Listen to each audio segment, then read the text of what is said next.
오늘 함께 나눌 말씀의 제목은 기쁨의 동산을 회복하다, 부유한 삶의 비밀이라는 제목으로 은혜를 나누고자 합니다. 여러분, 요즘에 현대인들일수록 삶의 질을 이야기할 때 그 삶의 질을 이야기하는 한 단어가 있는 것 같아요. 그건 바로 뷰라는 단어예요. 뷰. 너 어떤 뷰에서 살아? 요 질문, 그렇죠? 대한민국을 통틀어서 가장 비싼 뷰, 가장 원하는 뷰가 어떤 뷰일까요? 한강 뷰. 그렇죠? 나 한강 뷰에서 살아. 요 한마디가 지금 그 사람이 얼마나 성공했는지, 얼마나 잘 사는지를 사실 대변해 주는 것 같죠.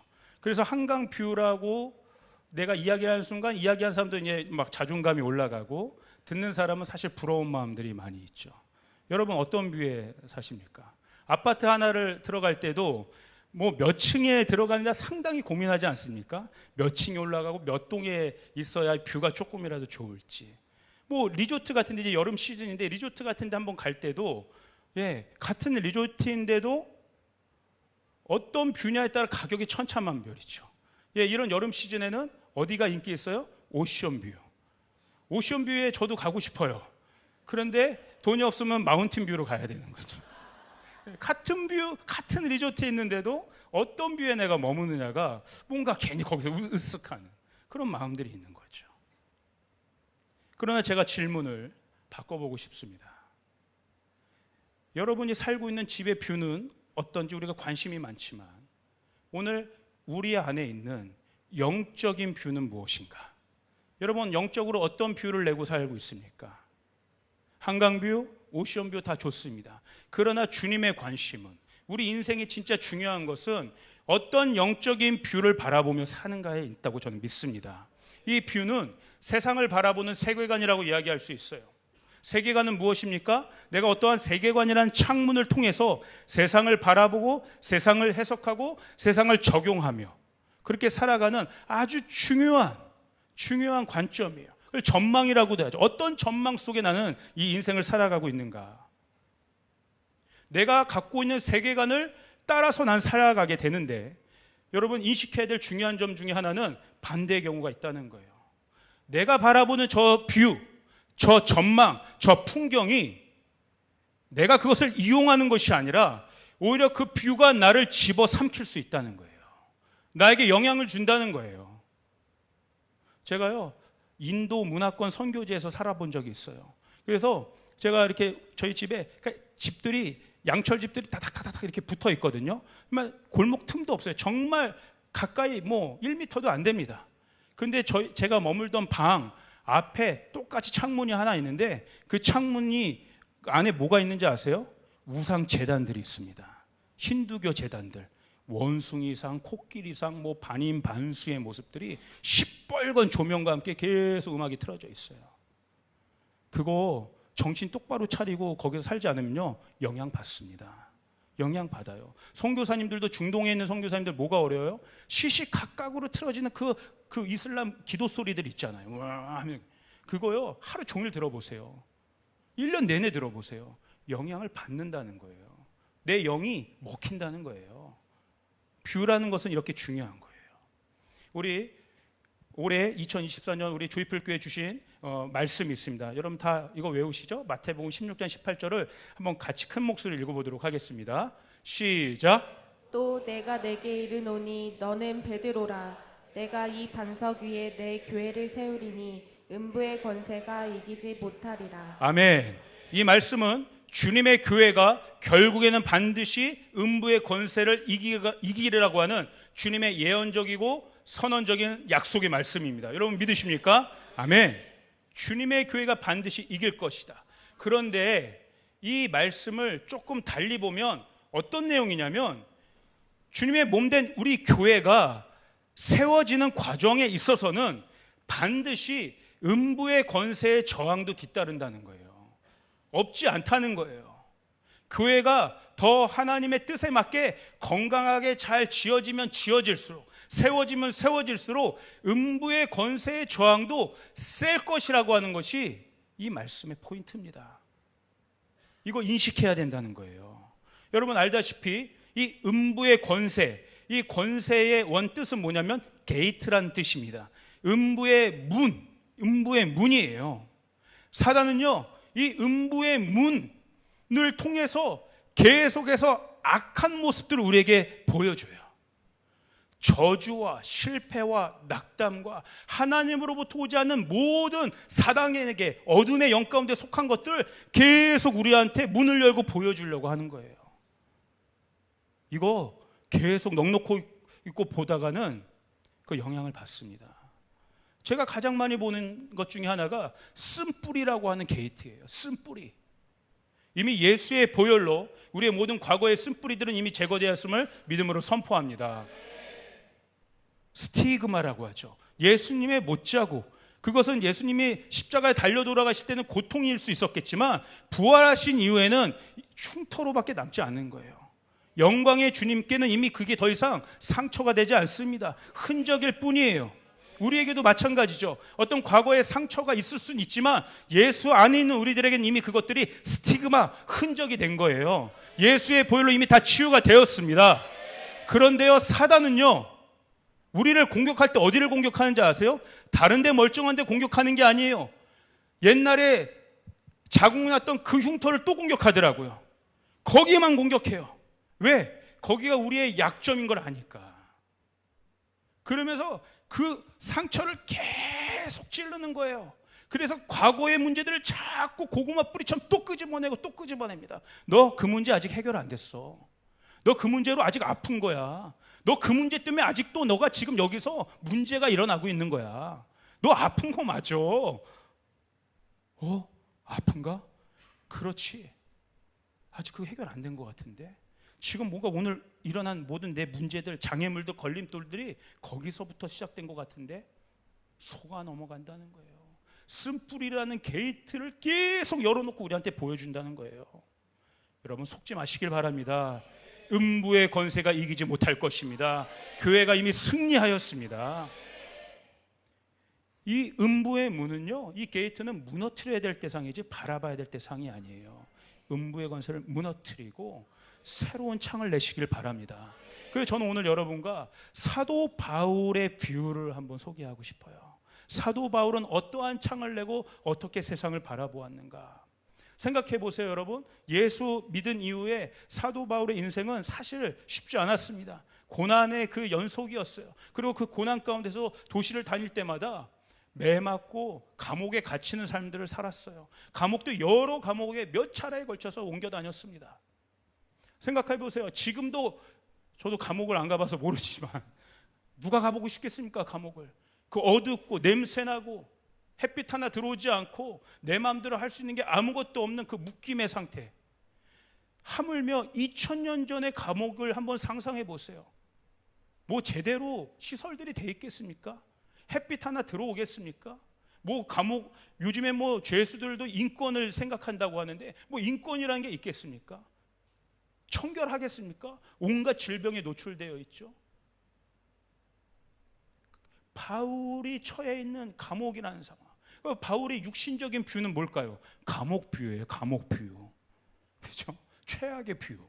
실제적으로 바울은 감옥 뷰 속에 살았어요. 그런데요, 여러분, 바울은요, 감옥 뷰에 사로잡히지 않았어요. 그의 영적인 마음 안에 새로운 뷰를 열어놓고 있었어요. 영적인 뷰가 육신적인 뷰를 이겨버려요. 믿음이 현실을 이기는 것입니다, 여러분. 에베소서 1장 7절에서 10절을 한번 볼까요? 우리 한번 같이 한번 읽어보겠습니다. 시작. 우리는 그리스도 안에서 그의 은혜의 풍성함을 따라 그의 피로 말미암아 속량 곧 죄사함을 받았느니라. 이는 그가 모든 지혜와 총명을 우리에게 넘치게 하사 그 뜻의 비밀을 우리에게 알리신 것이요 그의 기뻐하심을 따라 그리스도 안에서 때가 찬 경륜을 위하여 예정하신 것이니 하늘에 있는 것이나 땅에 있는 것이 다 그리스도 안에서 통일되게 하려 하심이라. 에베소를 쓰고 있는 바울은 지금 어디에 있어요? 감옥에 있어요. 7절을 한번 보세요. 그런데 이 감옥 안에서 바울은 무엇을 경험하고 있어요? 그리스도 안에서 그의 은혜의 풍성함을 누리고 있다는 거예요. 은혜가 말라가 있는 상태가 아니라 여전히 감옥에 있지만 그 은혜가 너무나 풍성하다는 거예요. 나를 구속해 주시고 나의 죄를 용서해 주시고 나를 새로운 인생길로 인도해 주신 우리 주님의 놀라운 은혜의 풍성함이 바울의 창문 안에 가득 비춰지고 있는 거예요. 아멘. 와, 지혜와 총명의 영을 우리에게 주셔서 하나님의 경륜, 하나님의 섭리, 하나님의 타임라인들이 여전히 바울 안에 살아있어요.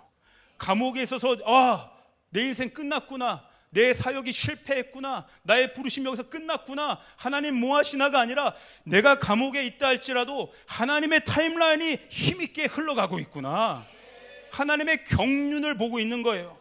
그래서 10절을 한번 보세요. 하늘에 있는 것이나 땅에 있는 것이 다 그리스도 안에서 모든 만물이 주님 안에서 통일될 것이다. 이 땅이 어려움과 문제들이 많지만 하나님의 나라가 이 땅 가운데 내려와서 이 땅이 하나님의 나라가 될 것이다. 모든 만물이 하나님의 새로운 세계로 새롭게 태어나게 될 것이다. 그 좁디 좁은 음습한 감옥 한가운데서 바울은 뭘 보고 있어요? 우주적인 차원의 만물이 하나님 앞에서 새로워질 것에 대한 어마어마한 뷰를 보고 있는 거예요. 할렐루야. 바울의 사이즈를 한번 보세요. 요만한 창문이 아닙니다. 어마어마한 창을, 우주적인 창문을 내고 있어요. 에베소서 2장 7절도 한번 볼까요? 한번 같이 읽겠습니다. 시작. 이는 그리스도 예수 안에서 우리에게 자비하심으로써 그 은혜의 지극히 풍성함을 오는 여러 세대에 나타내려 하심이라. 아멘. 마찬가지죠. 여기서도 그 은혜의 풍성함, 그것을 지금 누리고 있는데 바울이 뭘 보고 있어요? 이 은혜의 풍성함이 조금도 마르지 않을 것이다. 제너레이션 투 제너레이션, 세대에서 세대로 이어지게 될 것이다. 흘러가게 될 것이다. 내가 감옥에 있다고 해서 이 유업이 끝나는 것이 아니라 하나님의 약속은, 하나님의 유업은, 이 은혜의 풍성함은 대대에 미치게 될 것이다. 공간적으로도 우주를 담는 스케일이고요, 시간적으로도 영원에 이르는 시간이에요. 이게 바울의 뷰예요. 어마어마하지 않습니까? 얼마나 풍성합니까? 얼마나 부유합니까? 그러니까 바울이 이렇게 고백하는 거예요. 고린도후서 4장 8절 9절에서 우리가 사방으로 우겨쌈을 당하여도 쌓이지 아니하고 답답한 일을 당하여도 낙심하지 아니하며 박해를 받아도 버림받지 아니하며 거꾸리팀을 당하여도 망하지 아니한다. 아멘. 거꾸리팀 당하고 망하고 박해당하고 답답한 육신적인 뷰를 보는 것이 아니라 그 모든 것들을 이기고 극복하는, 그래서 온전히 세워진 나의 뷰를 보고 있는 거예요. 아멘. 빌립보서 말씀도 이렇게 나오죠. 4장 12절 13절. 빌립보서도 옥중서신입니다. 빌립보를 쓴 그 당시에도 또 감옥에 있었던 상태예요. 나는 비천에 처할 줄도 알고 풍부에 처할 줄도 알아. 모든 일 곧 배부름과 배고픔과 풍부와 공핍에 처할 줄 아는 일체의 비결을 배웠느니라. 내게 능력 주시는 자 안에서 내가 모든 일을 할 수 있느니라. 아멘. 이게 바울의 부요함이에요. 바울의 부요함. 여러분, 성경이 말하는 부자의 정의가 있어요. 누가복음에 그런 이야기가 있죠. 예수님이 어떤 한 부자를 소개합니다. 이 부자가 곡물의 소출이 너무 많은 거야. 그래서 곳간 창고를 지어서 그 곡물들을 계속 쌓습니다. 쌓은데도 더 이상 들어갈 게 없으니까 또 곳간을 지어서 계속 쌓기에 바쁩니다. 그런데 예수님이 한마디 하세요. 이렇게 자기 소출을 쌓기 바쁜 그 부자, 하나님이 그 영혼을 간밤에 그냥 데려가신다면 어떻게 하겠느냐? 그 쌓은 곡식, 그 재물이 무슨 소용이 있겠느냐? 그를 과연 부자라고 이야기할 수 있겠느냐? 사실 부자는 진짜 부자가 아니다. 하나님께 대하여 부유한 자가 진짜 부자다. 하나님께 대하여 부유한 자, 그 자를 성경은 부유한 자라고 분명하게 정의하고 있습니다. 사랑하는 저와 여러분, 오늘 이 시간 하나님의 부유하심이 여러분의 영혼 가운데 충만하게 임하기를 축복합니다. 저희 부부의 지인 부부가 있어요. 저희 아주 친한 부부인데 거기도 아이가 셋입니다. 자녀가. 그리고 저희 자녀들이랑 나이 또래도 비슷해요. 뭐 연배도 비슷하고. 그러니까 딱 보면은 서로 사는 모습이 느껴지는 거죠. 딱 알죠. 비슷한 게 많으니까. 그런데 그 가정은 아주 일을 열심히 해요.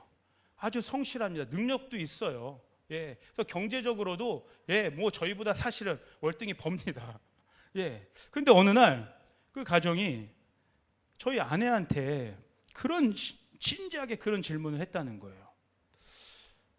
너희는 어떻게 살아? 사실 우리가 열심히 돈 벌고 열심히 일하고 있지만 너무 빠듯해. 아이들 키워내는 것도 만만치 않은 것 같아. 너무 마음은 항상 쫄려. 막 이렇게 조급함들이 있는 거예요. 그런데 질문의 핵심은 이거예요. 근데 저희가 목회자 가정인 걸 알죠. 그러니까 뭐 구체적으로 물어보지 않아도 삶의 어떤 재정적인 형편이 저희가 더 이렇게 풍성하지 않다는 걸 알고 있죠. 그런데 그 포인트에서 질문을 하는 거예요. 근데 너희는 왜 이렇게 여유가 있어 보여? 제가 척을 잘했습니다, 여러분. 예, 너희 왜 이렇게 여유가 있어 보여? 어떻게 그런 거야? 너희도 아이가 셋인데. 여러분, 세상은요 다른 거에 관심 있지 않아요. 자기들이 없는 것에 관심이 있습니다. 세상은 그리스도인들에게 그 모습을 보는 거예요. 내가 갖지 못한 그 마음의 부유함이 어디서 나오는가. 거기가 그 포인트가 복음의 신비죠. 비밀이죠. 아멘. 참 감사하더라고요. 근데 제가 목사인데 저를 쪼들리게 보지는 않아서 참 다행이죠. 거기서부터 복음을 전할 수 있는 계기들이 마련해지는 거죠. 아멘. 여러분, 하나님은 우리 마음의 부유함 가운데 실제적인 재정의 복도 내려주실 줄 믿습니다. 하나님께 대하여 부유한 그 마음 가운데 실제적인 하나님의 일하시는 재정의 축복을 부어주실 줄 믿습니다. 옆 사람에게 축복하십니다. 당신이 부유한 자입니다. 당신 부유한 자입니다. 예, 여러분 그 뷰를 살리시길 바라요. 그러니까 바울은 지금 감옥에 있으면서 이 어마어마한 하나님의 복을 누리고 있는 거예요. 그 부유한 그 뷰를 보고 있는 거예요. 그러니까 이 마음이 너무나 풍성하니까 너무 간절한 거예요. 나 혼자 누리기가 너무 아깝다. 이 부유함 나 혼자 누리기가 너무 아깝다. 우리 성도들에게 알려주고 싶다. 이 성도들도 이 부유함 가운데 있었으면 좋겠다. 나도 감옥에서 이런 부유함을 누릴지인데 우리 교회에 있는 성도들 얼마나 크신 하나님의 부유함을 누릴 수 있는 얼마나 그 현장이 클까. 그러면서 바울이 얘기하는 포인트 한 단어가 있어요. 너희들이 알면 좋겠다는 거예요. 알면 좋겠다. 너희들이 갖고 있는 하나님의 부유함이 얼마나 풍성한지 알면 좋겠다고 간절한 마음이 막 올라오는 거예요. 그 말씀이 에베소서 1장 17절 19절에 나와 있어요. 제가 한번 읽어보겠습니다. 우리 주 예수 그리스도의 하나님 영광의 아버지께서 지혜와 계시의 영을 너희에게 주사 하나님을 알게 하시고, 알았으면 좋겠다는 거예요. 지혜와 계시의 영을 주시는 하나님을 너희의 마음의 눈을 밝히사 우리의 영안을 밝혀주셔서 그의 소망의 부르심의 소망이 무엇이며 성도 안에서 그 기업의 영광의 풍성함이 무엇이며 그의 힘의 위력으로 역사하심을 따라 믿는 우리에게 베푸신 능력의 지극히 크심이 어떠한 것을 너희로 알게 하시기를 구하노라. 아멘. 부르심의 소망, 그 기업의 영광의 풍성함, 하나님의 능력의 크심이 어떤지 알았으면 좋겠다는 거예요. 알았으면 좋겠다. 18절에 부르심의 소망을 이야기합니다. 이 부르심의 소망은 무엇입니까? 시작점을 얘기해요. 예수를 믿게 된 내 인생, 예수 안에서 새로워진 나의 인생이 출발점을 의미합니다. 그렇죠? 내 존재가 변화된 거예요. 내 존재가 변화됐다면 정체성도 변화된 거예요. 내 정체성이 변화된 것은 내 삶의 목적이 분명해졌다는 거예요. 내 삶의 좌표, 방향의 좌표가 달라졌다는 거예요. 내 비전이 새롭게 생겼다는 거예요. 내가 가야 할 길들이 새로 열렸다는 거예요. 부르심의 소망. 내가 예수를 믿는데 이 부르심의 소망이 없다면 여러분 간절히 구하시길 바랍니다. 부르심의 소망을 아는 자에게 하나님의 부유함이 임하게 되는 거예요. 결국 세상은 이것 때문에 괴로워하지 않습니까? 내 모든 스펙들을 갖추고 사람들이 부러워할 만한 뭔가를 갖췄음에도 불구하고 내가 어디로 가야 될지를 알지 못하는 거예요. 어떤 인생을 살아야 되는지를 알지 못하는 거예요. 이 부르심의 소망이 없어서 괴로운 것 아니겠습니까? 그러나 예수 아는 자에게는 부르심의 소망이 분명합니다. 이 부르심의 소망 안에 이미 거하신 분들은 여러분 믿음으로 나아가시길 바랍니다. 아멘. 이거예요, 이거. 성경은요, 그래서 제자들의 삶도 거기서부터 하이라이트 시켜주잖아요. 제자들의 일생을 보여주지 않습니다. 예수님을 만난 시점부터 보여줍니다. 그것이 진짜 인생이 시작되는 시작점이기 때문에 예수를 만난 시작점부터 성경은 하이라이트 해줘요. 천국의 생명책이 있습니다. 여러분의 인생의 타임라인이 진짜 어디서부터 시작되겠습니까? 예수를 믿고 부르심의 소망 가운데 첫 테이프를 끊고 나아가는 시작부터 여러분의 인생의 영적 타임라인들이 새겨지게 되는 것이에요. 아멘.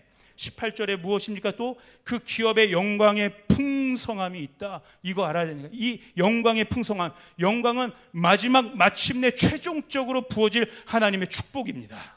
그래서 아까 부르심의 소망이 출발점에 있다면 영광의 소망, 기업의 영광의 풍성함은 마지막 결승점에 있는 거예요. 하나님이 여러분의 부르심의 소망을 그냥 땅에 묻어두지 않게 하실 것입니다. 끝까지 여러분의 부르심을 경주하게 하셔서 영광을 나타내 보여줄 줄 믿습니다. 여러분의 가정과 여러분의 가문과 여러분의 일터와 이 교회 공동체에 주신 하나님의 부르심, 하나님이 끝까지 완주하게 하셔서 마침내 하나님 나타내고자 하는 그 영광의 풍성함을 우리에게 보여줄 줄 믿습니다. 그래서 그리스도인은 어떤 사람들이냐? 끝을 알고 가는 사람들이에요. 그 끝을 바라보며 가는 사람이에요. 제가 좋아하는 영어 문구가 이런 게 있어요. Begin with the end in mind. 시작할 때, 어떤 일들을 시작할 때 어떻게 시작해요? 내 마음 안에 with the end, 끝을 보고 가라는 거예요. 끝을 품고 가라는 거예요. 세상은 이 끝이 어떻게 될지 모릅니다. 그러나 그리스도인들은 이 끝이 어떻게 되는지 아는 자들인 거예요. 하나님께서 완성시켜 주실 것이다. 하나님이 그 약속을 이루어 주실 것이다. 그 끝을 마음에 품고 가는 것이에요.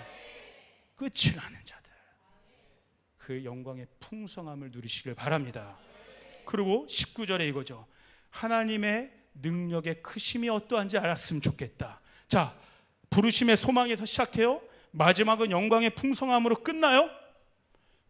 시작과 끝을 이끌어주는 힘이 뭐냐? 그것이 바로 하나님의 능력이라는 거예요. 내 힘으로는 때로는 갈 수 없습니다. 내 노력으로는 이룰 수 없습니다. 그러나 끝까지 완주하게 할 수 있는 힘을 하나님께서 주십니다. 하나님 크신 능력이 있는 분이시기 때문에 하나님의 능력으로 끝까지 완주할 수 있게 하는 것이죠. 누군가는 이렇게 물어볼 수 있어요. 하나님이 진짜 위대하시다는 것, 하나님의 능력이 진짜 그렇게 크시다는 것 어떻게 알 수 있습니까? 무엇을 우리는 믿을 수 있습니까? 바울은 그 질문에 대해 다음 단락에서 그렇게 대답을 합니다. 어떻게 대답했냐? 하나님이 모든 사람들에게 분명히 보이도록 하나님의 능력이 얼마나 큰지 보이도록 알려주셨다. 예수님을 보면 안다. 예수님을 죽은 자 가운데 다시 살아나게 하셨다. 이것만큼 큰 능력이 어디 있느냐? 죽음에서 생명으로, 무에서 유로 창조하시는 분이 우리 하나님이시다. 예수님을 보면 하나님의 능력이 얼마나 큰지 알게 될 것이다.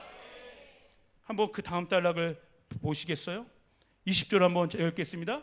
그의 능력, 하나님의 능력이 그리스도 안에서 역사하사 죽은 자들 가운데서 다시 살리시고, 아멘. 죽음을 생명으로 바꾼 능력보다 큰 게 어디 있겠습니까? 하늘에서 자기 오른편에 앉히사 모든 통치와 권세와 능력과 주권과 이 세상뿐 아니라 오는 세상에 일컫는 모든 이름 위에 뛰어나게 하시고 또 모든 만물을 그의 발 아래 복종하게 하시고, 그냥 가까스로 살리신 정도가 아니라는 거예요. 예수님을 부활케 하셔서 모든 만물을 예수님의 무릎 아래 꿇게 하시고 예수님께 복종하게 하는 수준으로 주님을 높이셨다는 거예요. 예수님을 보면 알게 된다는 거예요. 하나님의 능력이 얼마나 큰지. 그러면 또 이야기합니다. 22절에 그를, 예수님을 만물 위의 교회의 머리로 삼으셨느니라. 교회는 그의 몸이니 만물 안에서 만물을 충만하게 하시는 이의 충만함이니라. 아멘. 예수의 이름 앞에 모든 만물을 복종케 하셨는데 그 만물 위에 교회를 세우셨다는 거예요. 여러분, 저와 여러분이 구성하고 있는 이 교회는 그냥 어디에 홀로 떨어져 있는 교회가 아니라 만물 위에, 주님께 복종하고 있는 만물 위에 세운 영광의 교회라는 걸 여러분 믿으시길 바랍니다. 이 만물 위에 교회를 세우셔서 그 교회의 머리로 주님을 세우셨다는 거예요. 그리고 우리는 그의 몸인데 하나님이 이 만물도 충만케 하실 거라는 거예요. 그리스도를 충만케 하셨듯이 그 충만함을 어떻게 해요? 교회를 통해서 충만케 하실 것이다. 그러므로 하나님의 능력이 궁금하다면 교회를 보라는 거예요. 교회를 보라. 그러면 하나님의 능력이 얼마나 큰지 알게 될 것이다. 그러면 여러분, 교회가 무엇입니까? 저와 여러분이 교회인 거예요. 이 건물이 교회가 아니라 여기에서 주님의 이름을 높여드리는 믿음으로 나아가는 저와 여러분이 교회인데, 세상이 우리를 보면 하나님의 능력이 얼마나 큰지 알게 될 거라는 거예요. 저와 여러분이 하나님의 능력의 메시지입니다. 이 자부심이 있기를 바랍니다. 세상적으로는 조금 상대적으로 어려울지 몰라도 우리 안에 세상을 압도할 만한, 세상이 부러워할 만한, 세상이 흠모할 만한 그 영광의 풍성함이 우리 안에 있다. 우리를 통하여 하나님 부족한 세상들을 다시 충만케 하실 것이다. 와, 교회가 증거라는 거예요. 이것을 알라고 하는 거예요. 이 풍성함. 결국 현대 시대를 저도 이렇게 보면서 살아가면서 결국 우리의 어려움이 어디에 봉착되어 있냐면 기쁨이 메말릴 때 어려워지는 것 같아요. 기쁨이 메말라 있어요. 뭔가 물질적으로는 오히려 또 풍성한 것 같은데 기쁨이 없는 거죠. 누가 그러더라고요. 참 공감이 가는 말이었어요. 새 옷을 사면 그 기쁨이 일주일 간대요. 새 차를 사면 그 기쁨이 한 달 간대요. 새 집을 사면 그 기쁨이 1년 간대요. 영원할 것 같았는데 순간이라는 거예요. 우리 사실 여러분 자동차와 집만큼 관심 있는 거 어디 있어요? 뭐 편하게 살아갈 수는 있지만 기쁨의 차원에서는 유효기간이 있다는 거예요. 저도 새 옷을 사면요, 처음에 좋죠. 여기에 말그림이 있어도 참 좋고요, 악어 기름이 있어도 좋아요. 근데요, 일주일에 뭐예요? 한번 빨고 조금 짜글거리면 그냥 그래요. 이거 갖고 옷을 빨아서 또 입을 때마다 와 기쁘다, 와 기쁘다. 뭐 기쁨이 이렇게 이어지진 않아요. 그냥 입는 거죠. 그렇죠? 차도 좋은 차 생겨서 또 내가 잘 이용하면 좋죠. 그런데 그걸 볼 때마다 기쁘다, 와 기쁘다 그럽니까? 그렇지 않아요. 남들이 부러워할 만한 어마어마한 평수의 집을 들어가도 처음에 너무 기쁘고 그냥 누워만 있어도 막 설레이는데 어느 순간 가보세요. 다른 근심 걱정거리가 있으면 현관문을 들어서고 엘리베이터 하고 그 위에 올라가는 게 그냥 무겁죠. 그 집이 나에게 그 근심들을 덜어주지 않더라고요. 찰나적이라는 거예요. 여러분, 우리 주님은요, 우리의 이런 마음들, 우리 사람의 연약함들을 너무나 잘 아셨기 때문에 궁극적으로 주님이 이 땅 가운데 오신 목적은 뭐였냐면 그 한계적인 기쁨을 충만히 채워주시기 오셨다는 거예요. 요한복음 15장 11절 우리 한 목소리로 한번 같이 읽어보겠습니다. 시작. 내가 이것을 너희에게 이름은 내 기쁨이 너희 안에 있어 너희 기쁨을 충만하게 하려 함이라. 아멘.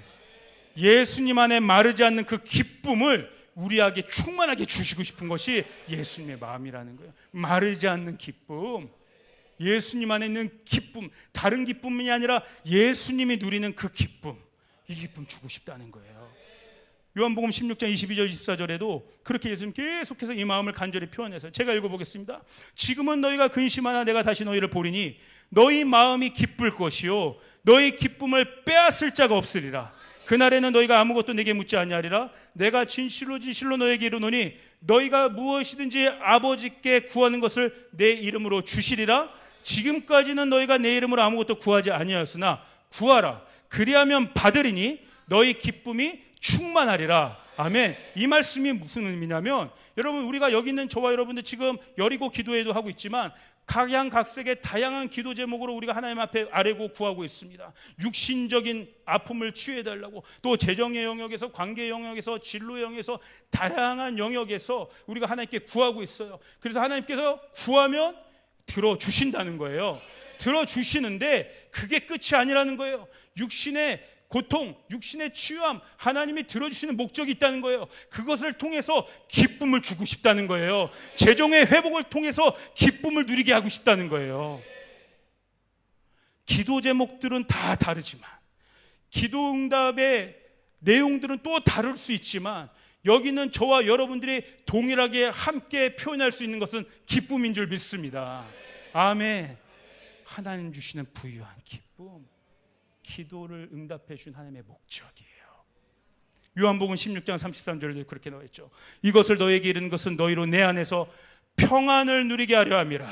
세상에서 너희가 환난을 당하나 담대하라. 내가 세상을 이기었노라. 주님이 왜 세상을 이기십니까? 우리에게 평안을 주시기 위해서, 우리에게 기쁨을 주시기 위해서, 세상이 알 수 없는 그 평안을 주시고자 하는 것이 주님의 목적이라는 거예요.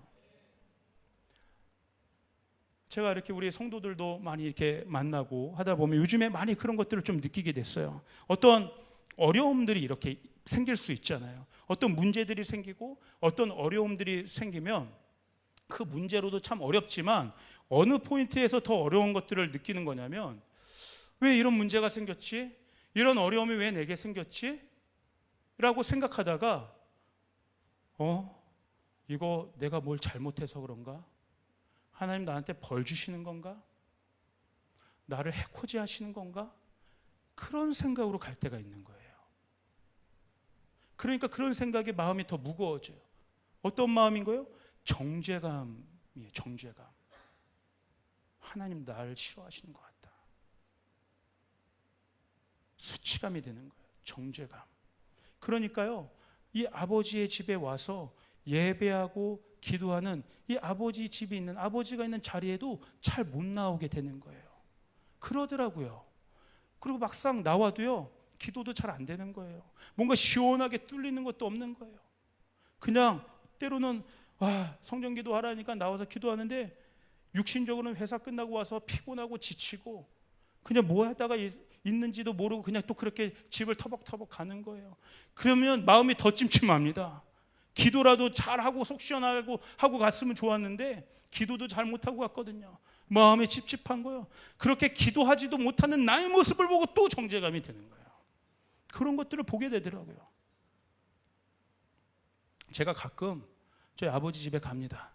아버지 집에 가면요, 가끔 어떻게 하냐면 그냥 가자마자 거실에 대자로 뻗어 누워 잘 때가 있어요. 뻗어 자요. 그러면 아버지가 툭툭 칩니다. 야, 찬 데서 자지 말고 올라와서 자라, 올라와서.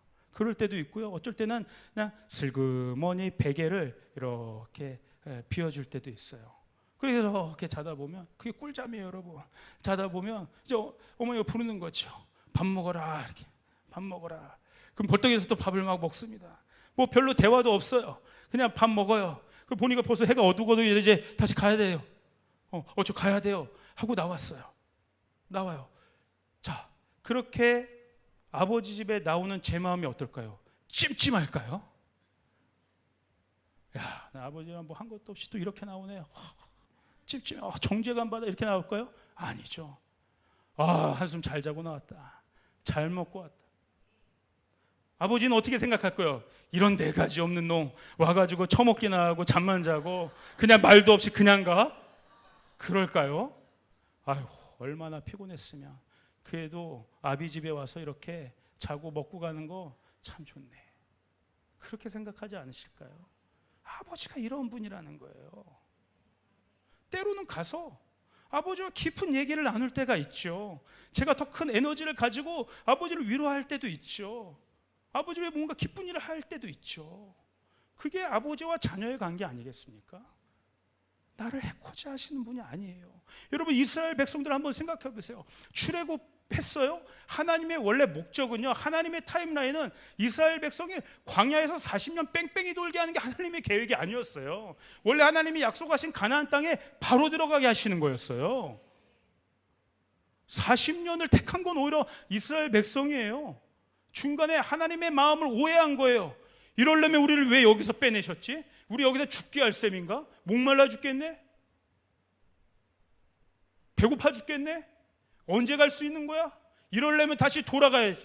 다시 돌아갈 거야. 여러분, 하나님이요, 오히려 그런 악한 마음을 먹고 있는 백성들을 다시 붙잡으신 거예요. 그래서 다시 광야를 도는 한이 있더라도 아버지의 마음은 그 자녀들을, 택하신 자녀들을 그 약속하신 땅에 들여보내고자 하시는 것이 아버지의 마음이었다고요. 뺑뺑이 돌리는 게, 고난을 주고 시작하는 게 하나님 아버지의 마음이 아니라고요. 하나님의 약속하신 것을 맛보게 하기 위해서라면 때로는 고난의 길도 허락하시는 거죠. 그게 아버지의 마음인 거예요. 오해하지 마시길 바랍니다. 여러분, 제가 아주 좋아하는 성경 구절이 있어요. 가끔 제가 메시지 전할 때 이 구절을 여러 번 이야기한 적이 있어요. 요한복음 8장 56절 한번 보시면 아브라함의 기쁨에 대해서 나와요. 한번 우리 같이 큰 목소리 읽어볼까요? 시작. 너희 조상 아브라함은 나의 때 볼 것을 즐거워하다가 보고 기뻐하였느니라. 아멘. 나의 때는 뭐예요? 메시아 예수 그리스도예요. 그 수천 년 전에 아브라함이 누구를 본 거예요? 수천 년을 거슬러 올라가서 하나님의 경륜을 본 거예요. 하나님의 타임라인을 본 거예요. 예수 그리스도를 통해서 내게 주신 약속을 이루게 하시는구나. 이 그림을 보면서 어떤 마음을 하나님이 주신 거예요? 기쁨을 주시는 거예요. 우와, 그 그림을 보니까 내가 기뻐. 아갈리아오예요. 아갈리아오. 기뻐. 이게요, 막 이렇게 방방 뛰는 그 기쁨이에요. 너무 기쁘다. 아, 기뻐 정도가 아니라 로또 1등 이상의 그 기쁨, 방방 뛰는 그 기쁨. 와! 그래서 여러분, 오해하지 마세요. 아브라함이요, 출동살동하면서 그렇게 그 길을 떠난 게 아니에요. 그 길을 충분히 갈 수 있도록 하나님이 아브라함에게 기쁨을 부어주셨다는 거예요. 하나님 이러한 분인 거예요. 기쁨을 주시는 하나님, 기쁨을 주신 하나님. 다윗에게도 마찬가지예요. 사도행전 2장 25절부터 제가 한번 읽어볼게요. 베드로가 다윗에 대해서 이렇게 증거합니다. 다윗이 그를 가리켜 이르되 내가 항상 내 앞에 계신 주를 배웠으며, 역시 내 앞에 계신 주는 예수 그리스도예요. 나로 요동하지 않게 하기 위하여 그가 내 우편에 계시도다. 그러므로 내 마음이 기뻐하였고 내 혀도 즐거워하였으며 썩어질 육체도 내가 희망에 거할 수 있게 되었다. 이는 내 영혼을 음부에 버리지 아니하시며 주의 거룩한 자로 썩음을 당하지 않게 하실 것이므로다. 주께서 생명의 길을 내게 보이셨으니 주 앞에서 내게 기쁨이 충만하게 하시리로다. 아멘. 여러분, 다윗을 생각해 보세요. 우리는 다윗을 너무나 부러워합니다. 너무나 이상적인 왕으로 생각합니다. 그러나 다윗의 현실을 한번 보세요.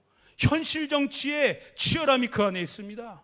아들도 배반하고 신하들도 배반하고 매일같이 피를 묻혀야 되는 삶을 살아야 돼요. 마음 졸이는 삶을 살아야 돼요. 그 치열한, 아침부터 잠에 들도록 잠도 편히 자지 못해요. 대적이 나를 진치고 있기 때문에 그 어마어마한 졸이는 상황 속에서, 사방이 우겨싸움을 당하는 그 상황에서 하나님 그냥 다윗에게 약속하지 않으셨다는 거예요.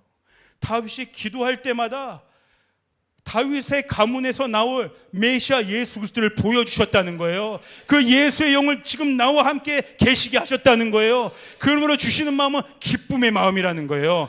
그 현실 정치의 치열함 속에 하나님 그냥 다윗을 내버려 두지 않으시고 기쁨으로 이길 수 있도록, 기쁨으로 이 길 걸어갈 수 있도록 하나님이 다윗에게 기쁨을 부어주셨다는 거예요. 생명의 길이구나, 기쁨의 길이구나, 갈만한 길이구나. 아멘. 바울도 마찬가지예요. 골로새서 1장 28절 29절에요.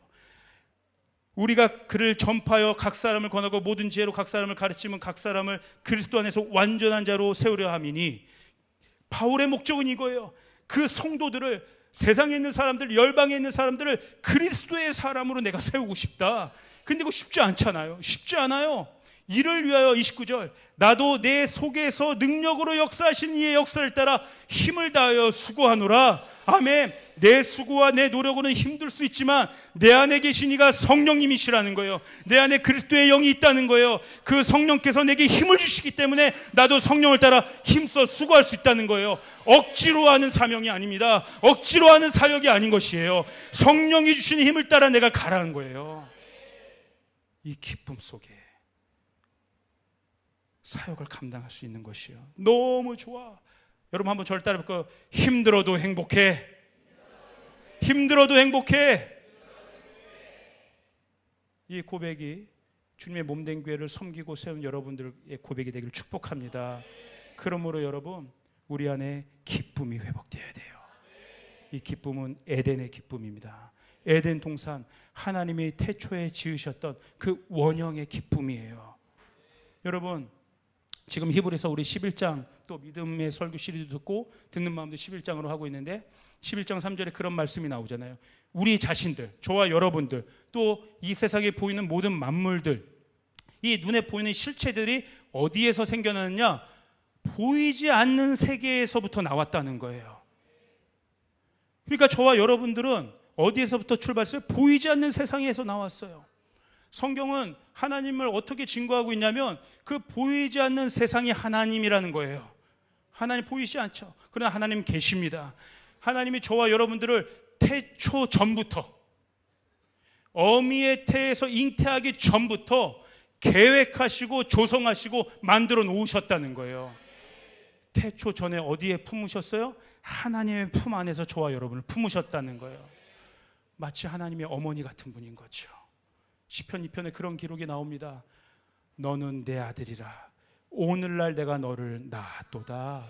하나님이 우리를 잉태하고 계셨던 거예요. 여러분 여기 많이 어머님들이 계십니다. 여러분 잉태했을 때 생각을 떠올려 보시면 어때요? 그 잉태의 기간은 기쁨의 기간 아니겠습니까? 때로는 산통의 어려움도 있지만 아이를 낳기까지 그 아이를 품고 뱃속에 품고 있는 잉태의 시간은 기쁨의 시간이죠. 존재적으로 키우는 시간들인 거죠. 우리를 바라보시는 하나님의 마음이 이런 거예요. 이게 우리를 바라보시는 하나님의 뷰예요. 내 안에 잉태된 나의 자녀들, 나의 기쁨의 자녀들, 내가 너희를 기뻐하노라, 내가 너희를 사랑하노라. 하나님 언제나 우리를 이렇게 바라보신다는 거예요. 얼마 전에 블레싱 집회 끝나고 제가 우리 아내와 집에 오는 길에 이런 대화를 좀 나누었어요. 제가 블레싱 집회 이렇게 끝나고 어떤 감동이 있었냐면, 아담과 하와는 에덴에서 살아봤잖아요. 그러니까 하나님이 원초적으로, 그 본질적으로, 그 원형적으로 충만케 세우셨던 그 에덴의 모든 가장 충만한 것들을 다 누려본 거잖아요. 진짜 하나님을 얼굴과 얼굴로 보는 게 뭔지를, 그 영광을 맛본 자들이라고요. 에덴 제착이 기쁨이란 뜻인데 그 기쁨의 충만함을 누린 자들이 아담과 하와라고요. 그런데 쫓겨났습니다. 죄를 저질러서. 그리고 거기서 아이들을 낳았어요. 아이들을 키우면서 아담과 하와 안에 어떤 마음이 있었을까? 나는 에덴을 누려봤는데, 나는 거기서 살아봤는데 내 자식들 거기서 살게 하고 싶어도 지금 못 살네. 자기 몸에서 난 자식들 가장 좋은 그 에덴을 누리게 하고 싶은데 누리지를 못하게 하는, 아무리 말로 설명해도 내가 하나님이 우리를 창조하시고 살게 하신 공간은 이런 곳이었던, 나 그것에 이런 삶을 살다, 아무리 얘기해도 실감이 안 나는 거예요. 체감이 안 되는 거죠. 와, 이 죄스러운 마음이 아담 안에 있었겠다. 그 이야기를 제가 하니까 저희 아내가 공감이 됐나 봐요. 그러면서 이런 이야기를 이어서 갔어요. 그래서 그럴까? 여기 우리 부모들은 늘 자녀들을 위해서 무언가를 다 쏟아내요. 그렇죠? 여러분의 인생이 어떤 인생입니까? 여기 부모님들 자식들을 위한 인생이나 마찬가지 아닙니까? 자식들을 위해서라면 다 희생하고 모든 것들을 손해를 감수하며 여러분 살아오고 계시잖아요. 다 쏟아냅니다. 그런데도 여러분 어떤 마음이 있어요? 미안한 마음이 있는 거예요. 자식한테 죄스러운 마음이 있는 거예요. 저거 아프면 내 책임인 것 같고, 저거 잘못되면 내가 뭔가를 공급해 주지 못한 것 같고, 내가 뭘 또 못했을까? 아이고 안타까워, 아이고 불쌍해, 내 잘못이야, 내 잘못. 그게 우리 부모의 말. 왜? 에덴을 공급해 주지 못하는 존재가 됐으니까. 그 근원의 기쁨을 공급해 주지 못하는 존재가 됐으니까. 여러분 한번 생각해 보세요. 하나님이 아담과 하와를 창조하시고 에덴의 기쁨의 동산에 두셨을 때 거기서 살아가는 아담과 하와를 보고 어떻게 생각하셨을까요? 아이고 내가 만들었지만 쟤 너가 어떻게 살아, 불쌍하다 불쌍하다, 내가 더 못해줘. 하나님이 이러셨을까요? 야, 마음껏 살아라. 여기서는 결핍이 없다. 충만한 세상이다. 자유함을 누릴 수 있다. 여기가 완전한 세상이다. 너의 행복이 극대화가 되는 세상이다. 마음껏 살아라. 나는 너의 좋은 아버지다. 하나님이 죄스러운 마음을 갖지 않으셨을 거라고요. 그런데 우리는 어떻게 해요? 에덴에서 벗어난 우리들은 자녀들에게 모든 걸 해줘도 부족한 마음인 거예요. 그 이야기를 들으니까 저도 또 공감이 되더라고요. 그래서 제가 말을 또 이었어요. 그래서 그럴까? 자녀들을 보니까 결정적인 순간에 그렇게 부모님들한테 많은 사랑과 공급을 받았음에도 불구하고 결정적인 순간에는 부모를 원망하더라고. 부모를 원망하더라고. 나이가 상관이 없더라고요. 다 큰 어른들도요, 부모를 원망하는 모습을 많이 봤습니다. 내 인생 지금 이렇게 된 거 우리 엄마 때문이야. 우리 부모 때문이야. 내 가정 형편이 이래서 이랬었어. 이렇게 해서 여기가 지금 또 영향을 내가 받고 있는 거야.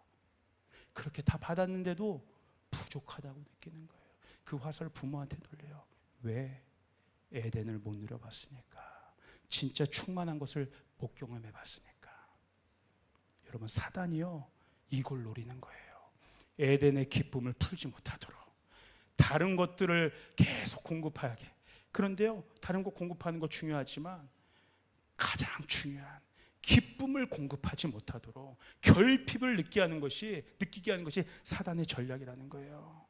여러분, 오늘 이 시간 여러분의 마음 안에 에덴의 기쁨이 회복되기를 주며 축복합니다. 다른 어떤 것이 아니라 에덴의 기쁨을, 하나님의 원형의 그 예수 그리스도 안에 있는 영원한 기쁨을 우리 다음 세대에게 전수해 주도록 여러분 그렇게 살아가시길 바랍니다. 하나님의 능력을 맛보셔야 돼요. 저희 아버지가 그러셨어요. 정말로 제가 저희 아버지에게 본 모습이 그거예요. 정말 벼랑간요. 갑자기요, 저희 아버지 그럴 때가 너무 많았어요. 갑자기 혼자 막 감동해서, 얘들아, 나는 예수가 너무 좋다. 예수가 너무 좋다. 예수가 너무 좋다. 아, 행복하다. 막 샤워하고 나와서도 막 벗은 몸으로도 예수가 너무 좋다. 얼굴이 막 시뻘고 막 때를 밀고 막 여기 온몸이 뻘개지셨는데 예수가 너무 좋다. 머리가 막 헝클어져서 막 빗질도 안 하시는데 예수가 너무 좋다. 그게 처음에 잘 이해가 안 됐어요. 그러나 살면서 보는 거예요. 알게 되는 거예요. 맛보게 되더라고요. 저도 여러분 예수님이 너무 좋습니다. 예수님이 너무 좋습니다. 우리 따라해볼까? 나는 예수님이 너무 좋다. 이 부유함, 이거 물려주는 거예요. 이게 에덴의 기쁨입니다. 나는 예수님이 너무 좋다. 나는 예수님으로 너무 행복하다. 이 기쁨이 여러분 가운데 회복되기를 축복합니다. 기쁨을 가로막는 모든 사단의 경관진들이 무너질지어다. 우리 마음 안에 있는 기쁨의 동산이 회복될지어다. 우리 부모와 자녀 세대 가운데 있는 기쁨이 다시 회복되고 풀어질지어다. 기쁨의 유업이 전수될지어다. 아멘. 우리 예배팀 나오시길 바랍니다. 우리 마태복음 13장 44절을 한번 같이 읽어볼까요? 한번 같이 읽어보겠습니다. 우리가 잘 아는 말씀이에요. 한번 읽겠습니다. 시작. 천국은 밭에 감추인 보화와 같으니 사람이 이를 발견한 후 숨겨두고 기뻐하며 돌아가서 자기의 소유를 다 팔아 그 밭을 사느니라. 아멘. 천국은 뭐예요? 밭에 감추인 보화인데 그 보화를 발견하니까 너무 기쁜 거예요. 너무 기뻐요. 그래가지고 그 밭을 다 자기 소유를 내놓을 정도로 다시 사들이는 거예요. 근데 질문은 이거예요. 왜 보화가 밭에 있을까? 이게 질문이에요. 왜 밭에 있을까?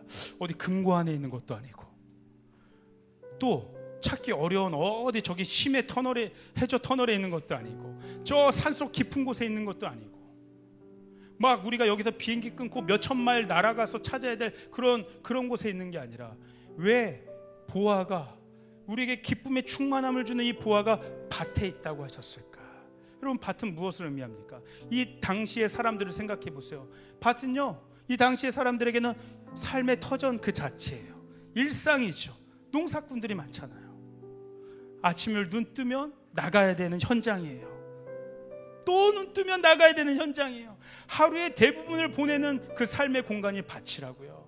우리 주님이 이 보화를 다른 멀리 찾기 어려운 데 두신 것이 아니라 여러분의 가정과 여러분의 일터와 여러분의 캠퍼스와 여러분의 모든 삶의 영역과 이 교회 공동체 안에 보화를 숨겨 놓으셨다는 거예요. 찾기 쉽게 하는 거예요. 어려운 거 아니에요.